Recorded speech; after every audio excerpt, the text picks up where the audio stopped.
It's the Locked On Flyers podcast for Tuesday, January 16th, your daily dose of Flyers news, analysis, and high quality content that is pretty thrilled the Flyers were perfect on that road trip. Yeah, solid road trip for sure. We're going to get into the game against the Blues, plus it's Phantoms Tuesday, and we'll have a report from Russ from the All-American Prospects game. You're Locked On Flyers, your daily podcast on the Philadelphia Flyers. Part of the Locked On Podcast Network, your team every day.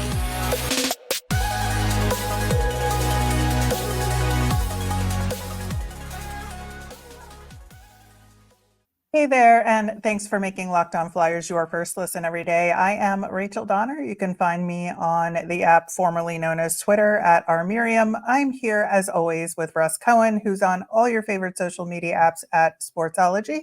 We are at Locked On Flyers on Instagram, Threads, Blue Sky, and Twitter as well.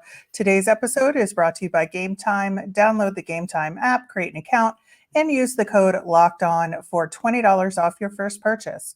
You can find us over on YouTube. We're on the SiriusXM app or anywhere you listen to podcasts. Subscribe to get our latest episode as soon as it's available here on the Locked On Podcast Network, your team every day. First off, want to thank Haley from Locked On Blues for joining the show yesterday in my absence. It was a great conversation and a little fortuitous about that Blues game, right? Yeah. She called it pretty good. I mean, she knows that team. Yeah. So thanks again to her. And speaking of that Blues game, still a little concerning about Sean Couturier being out with the injury. I think your past points about the bye week not coming soon enough is definitely true. We have a bunch of games to get to before that point. But in the meantime, Noah Cates is back in action, and the timing given Sean Couturier being out could not be better, honestly. Yeah, he played well. He was getting in on scoring chances. I felt like he did play a really good game. It was probably good the way they eased him in.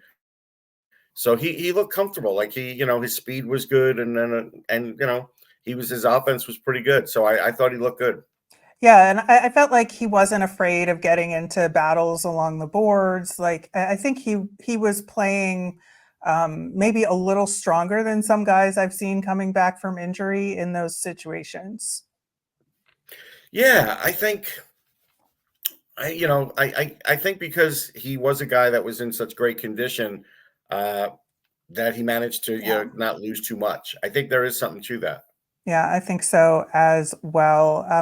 One thing that I appreciated was of him coming back was that they had a better way to play 12-6 than they did in previous games. And I think that helped everybody across the board. It did. But we're soon looking at a different kind of 12-6 that's going to ruffle some feathers, and it's coming. But right now for this game, it was a much better lineup. Yeah, I think so. And, it's still unfortunate that Drysdale is out sick, after such a great beginning to his Flyers tenure, to have him be sick right away. I'm sure like the whirlwind of the trade and the travel and everything, that just leaves you open to things like this. So, it's not his fault, but it's just like, you do have to wonder how that's going to work when he's ready to go. Yeah, I mean, there's going to be changes on the blue line, and there'll be changes, with the forward group too. Like all these things are coming, but we just don't know when. Right. Getting back to the game in St. Louis, Owen Tippet, man. Obviously they were like harping on it on the broadcast a little bit, and appropriately so, that he's been told to shoot the puck more and get it on target. Well, he got it on target. I wish more of them went in, but honestly, like that goal he had was worth all of those shots.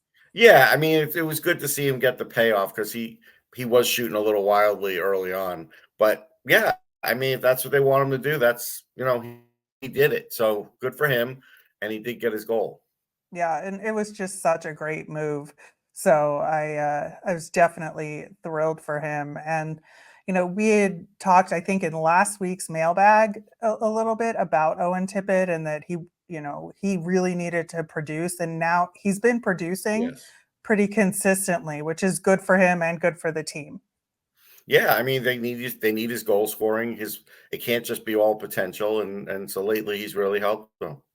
Yeah, yeah. I think the other thing too is that Ryan Paling has continued to play really well when he's moved up in the lineup. I think, we talk about some guys, and we're going to get into the Phantoms coming up. We talk about some guys that play better at the NHL level versus the AHL level for some reason. And then Ryan Paling, I think, is one of those guys that plays better when he's moved up in the lineup than on the fourth line.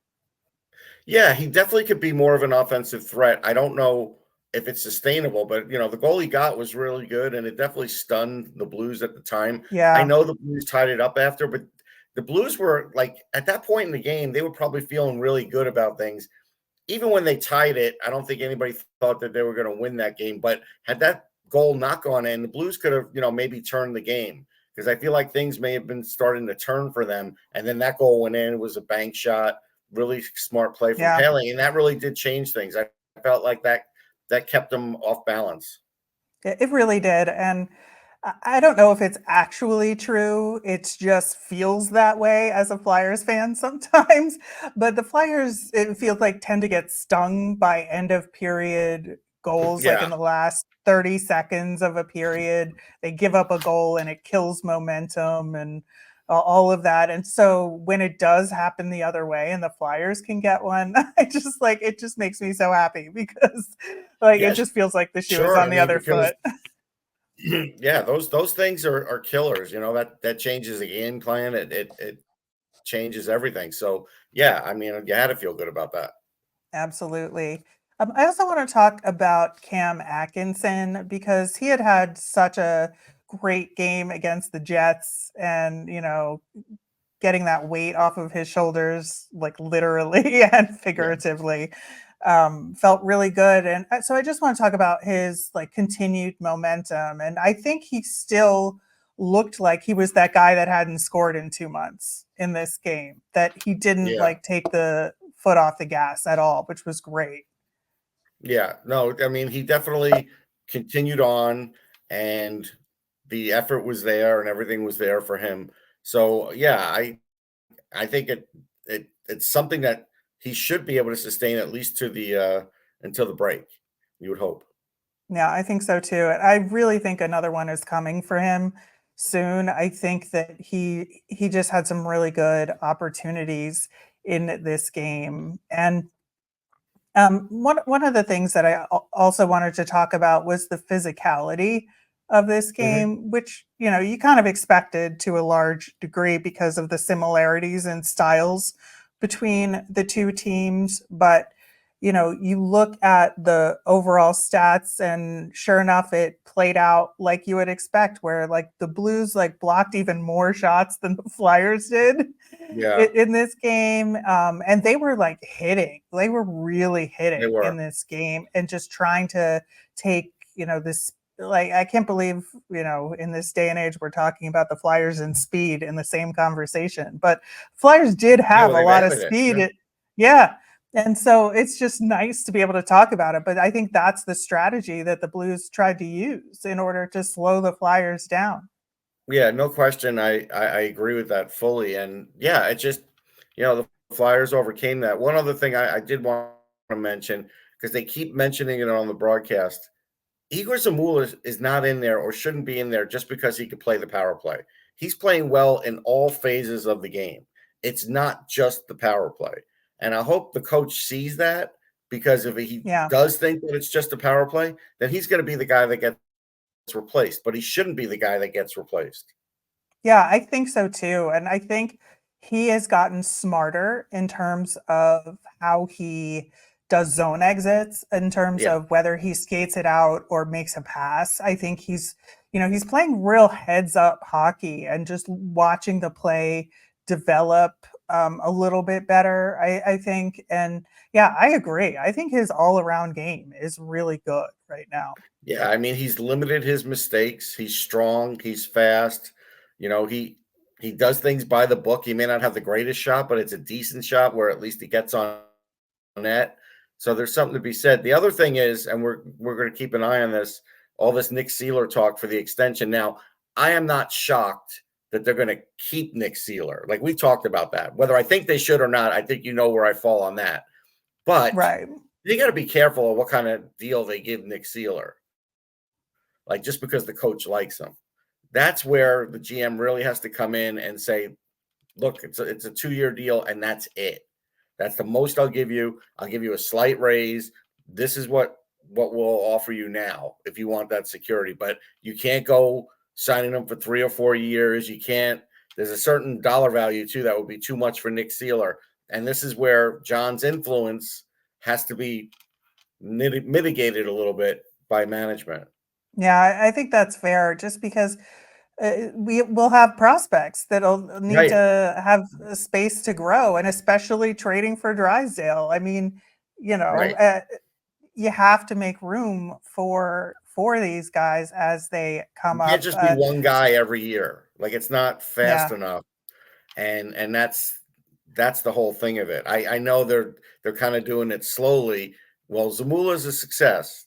There's other guys that could be a success this year too if they got the chance. And whether they get the chance after the deadline, we'll see, but they may not. Well, speaking of those guys, a few of them are in Lehigh Valley. Amazing transition there, Russ. Yep. And we will talk about the guys in Lehigh Valley coming up next.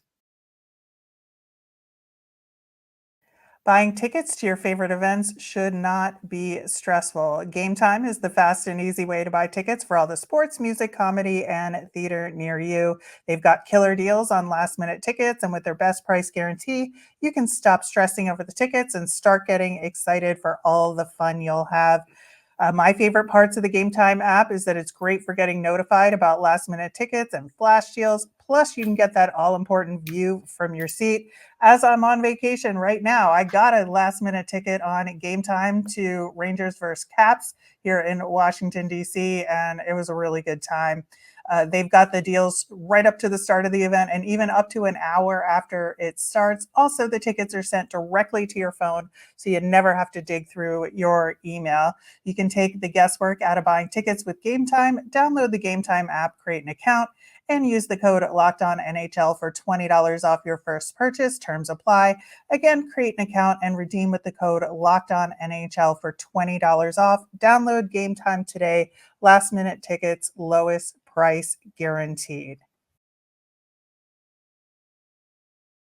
We will be answering your mailbag questions on tomorrow's show, so get those in. You can email us at lockdownflyers@gmail, send us a message on the app formerly known as Twitter, or comment over on YouTube. Russ, those very Lehigh Valley Phantoms that we were just talking about had a 2-game weekend this week, both of which were wins. And Yeah, we last finally got a good weekend in. we did. And last week, when we were talking about the Phantoms, I think I was practically in tears begging the universe for a win against the Hershey Bears. And we got it, Russ. Yeah, that's a big deal. That seemed to have been a big hurdle, but no, this is something they needed, and they need more weekends like this to get out of the spot they're in, but it's a good step forward. It really is. And, they are now 16-13, 5-1, seventh in the division still. But if you look at the standings, the middle of that division is kind of tight. You have Hershey like way ahead of the pack Right. here, but the middle of the division is similar to the Metro right now. And there is room for the Phantoms to make some strides here. So, I think that if they can continue this positive momentum, I think that they do have a shot of making the playoffs here. Yeah, I mean, they have the talent to do that. There's no reason to think they can't go on a little bit of a run here. Uh, when you got the goaltending that they have, which I think is good, and I think it's just a matter of starting to stick with the same lines now. Like, and I see that they're starting to do that a little more, but there's still a bunch of tinkering. I do think the tinkering has to get put to a minimum. I really do. Yeah, as long as the tinkering kind of sticks with the fourth line of Right. who's in and Yeah, out, then I'm okay with that. Yeah.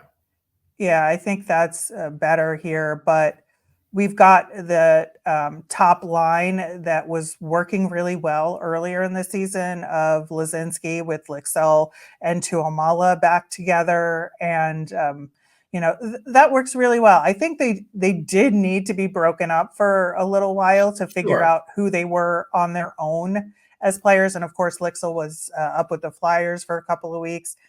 But Tuamala really gained so much from being on his own for a little bit. And now that he's back with that group, it just makes them look even better, I gotta say. Yeah, there's no question Tuamala is looking great. Again, I know fans are getting super excited, like, hey, you should come up to the NHL level. I really want him to get this year in. If you bring him up for a couple games because there's injuries, fine. You can throw him on the power play, limit his 5-on-5 with the Flyers, but he shouldn't stick with the Flyers this year. He needs to stick with this team and try and help this team get in the playoffs. That would do him much better. That would be a much better thing for him. Yeah, and he is the Phantoms representative to the AHL All-Star game, Well which I deserved. think is, yeah, absolutely. I think he was I mean, we the can make an exact argument for choice. Cooper Marody and stuff, but it's better if one of the young guys gets it, so that's fine. Yeah, yeah. Uh, he's so funny because he obviously his English has gotten a lot better, but like the way he was told, like Lappy was like, "Hey, have you ever been to California?" And he's like, "No," and like he just didn't understand why this Right. Like, weird why are you conversation asking me was, this? why he Yeah. asking me this, because like that's where the AHL All-Star game is. But I think that yeah, it is absolutely well deserved. And Ali Lixell, I think coming back to the Phantoms after basically sitting for a couple of weeks was hard for him to kind of get back into the intensity of the AHL schedule. But Yeah. he's back on the horse, I would say. 2 goals on Friday, and a goal and an assist on Saturday. And he also looks really good on the power play. I have to say. Yeah, no question. I mean, again, he's a really good player at the AHL level, especially goal scoring. Like his goal scoring is needed on that team, and he comes through on that. So, as far as the rest of his career, who knows? But with that team, he's super valuable.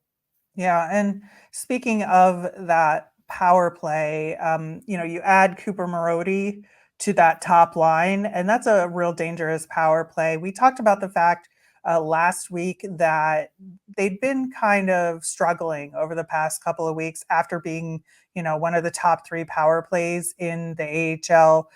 They hadn't scored for a couple of weeks, and it was rough. Well, they did find some success this past week and got a couple of power play goals. And it was that combination right there, with Cooper Marody, with Tanner Lazinski feeding Ali Lixell. There were like 2 of the same goals between Yeah. the 2 games that found success, and just the way that they manage those passes and get it cross ice so that there's a wide open net back door for Lixell to just bang it home. I mean, you would think that they couldn't do that repeatedly, but they do. Yeah. So Yeah. I mean, it's an amazing thing.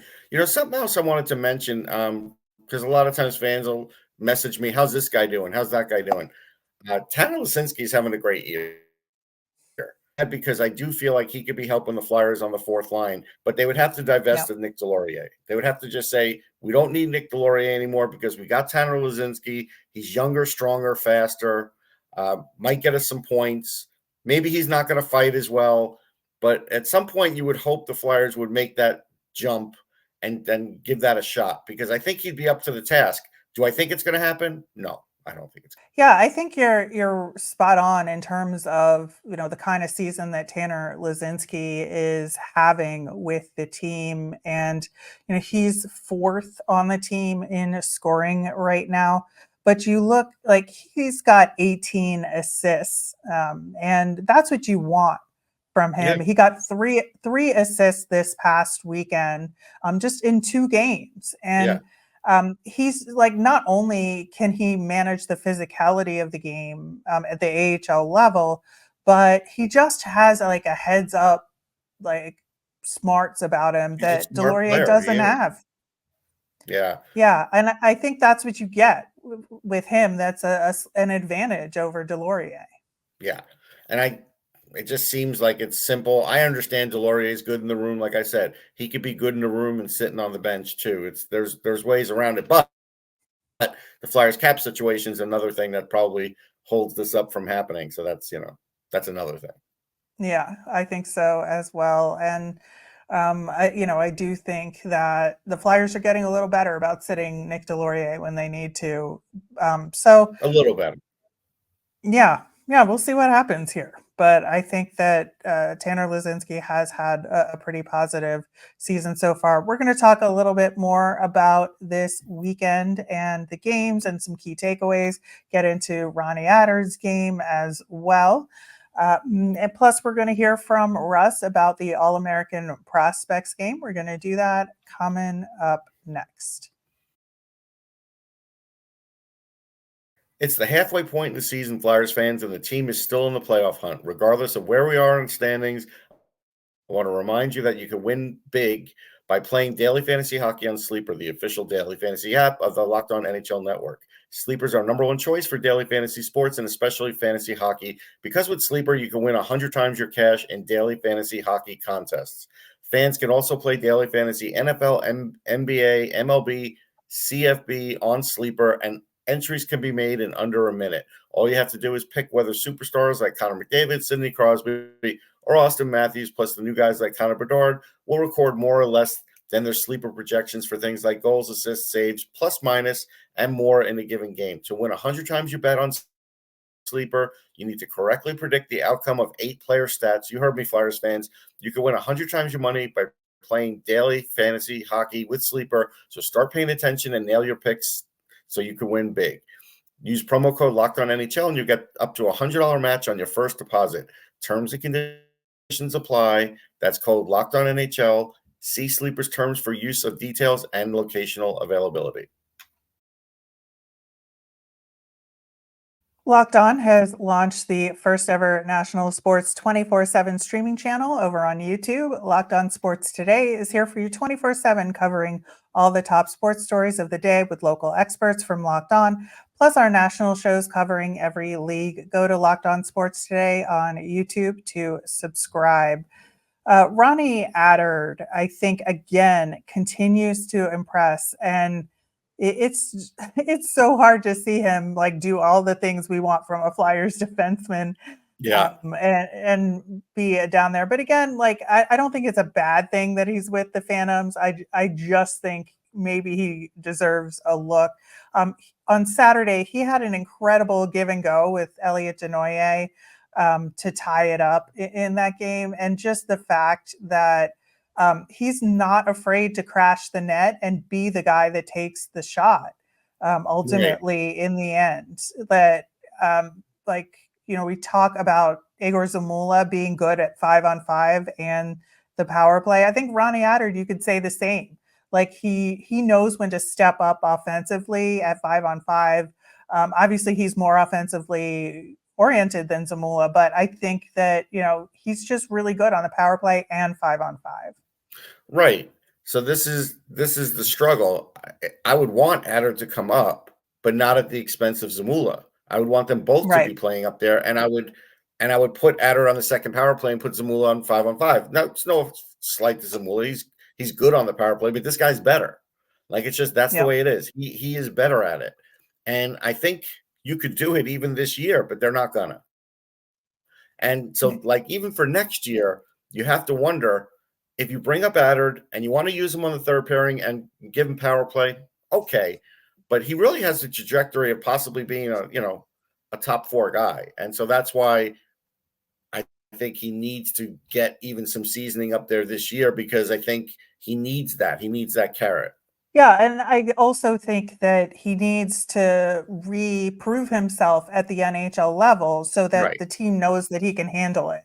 I Right. think that I have no doubt that he can handle it, but I think that the Flyers need that information as well. Yeah, no, I think that's fair. I mean, and that's the whole thing. It's like I would do that experiment before I extend Nick Seeler, because if I do that and this is a success, then what am I doing here? I may be blocking him. Yeah, and I think that you could sell high on Nick Seeler right now at the trade Yeah. deadline. And it's not ridiculously high. You might get a third round pick. Like that's as high as you probably get.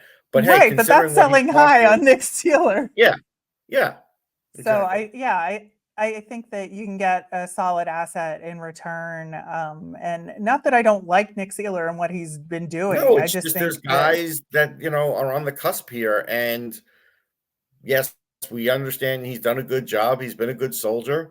He'll do it somewhere else, but he's not the future of the team.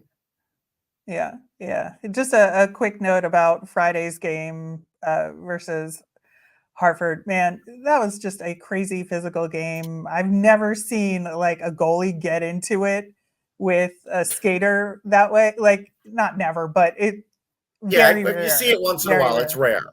It's rare. But for Louis Domingue to get a game misconduct and Yeah. literally swing his stick like a baseball bat at Garrett Wilson, like, oof, that was the thing. But Yeah, that's a thing.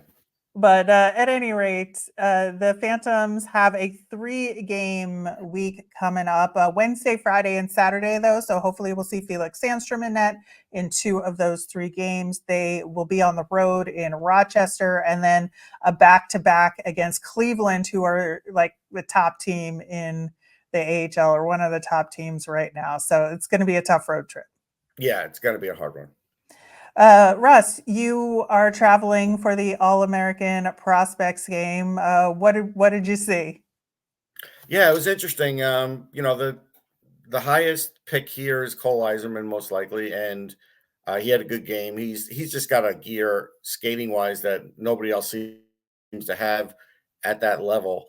So he looked great. He played with Trevor Connolly, who also ended up on his line. They were practicing together. I have a video of that I'll probably post at some point. And they looked so good that early on they switched to him, and those guys did create a great play. And Connolly was ranked 5th by Central Scouting. I've got him 14, but I think there's a chance that he could be a top 10 pick. EJ Emery is a guy that's I interviewed him a couple of months ago, and that was for EP Ringside, and he told me, listen, I've got some offense in my game, but they put me in a role here. I've got to be a shutdown guy, a physical guy at times, and the offense will come. And he made a great offensive play in this game. He had a nice goal. And so if you look at him and the kind of build that he could have, putting on the strength, Flyers should be seriously looking at him, because he is going to be a riser, and that's a guy who could just flat out play defense and skate. And maybe there's some offense there too. Another guy the Flyers should look at is Michael Haig. Even though he didn't score in this game, he played second line center. He's a Canadian. He looked great. I think he's an emerging talent. He plays with the Chicago Steel. That's another guy who's got a high skill level, plays defense. He's got some height. I want to say 6'1" or 6'2", and he seems like it's starting to really click now for him, because he had a shoulder injury last year. So even he said, my shoulder's just about 100% now. It feels as good as the other one. So second half of the season could be great for him. So these are the kinds of guys now that the Flyers have to look at for, where they're going to possibly be in the first round. I gave you a few names there. Yeah, that sounds great. Looking forward to continuing our pre-draft coverage. Of course, it's the new year. It's the same year as the draft now. So we're going to pick up steam in following some of those draft eligible prospects. I'll make my spreadsheet as per usual. I'm always excited to get the draft spreadsheet going. So look forward to that. That Although will do it. You disappoint yourself a lot with it too. Well, sometimes in terms of my getting attached to players not in that your the work. Flyers don't pick. Right. That's what happens. Yeah, I get attached to too many prospects. It's a problem. But that will do it for today's show. Tomorrow we will have that mailbag, and we're going to kind of look at that road trip that just happened and what we can learn and what the Flyers can take forward into the next kind of gauntlet of games they have leading up to the All-Star break. You can send in your questions via Twitter at Locked On Flyers. You can email us at lockedonflyers@gmail.com or comment over on YouTube. I am Rachel. I'm on Twitter at rmiriam. That's RMIRIAM. I'm Russ. I'm at Sportsology, SPORTSOLOGY. Have a great day, everyone.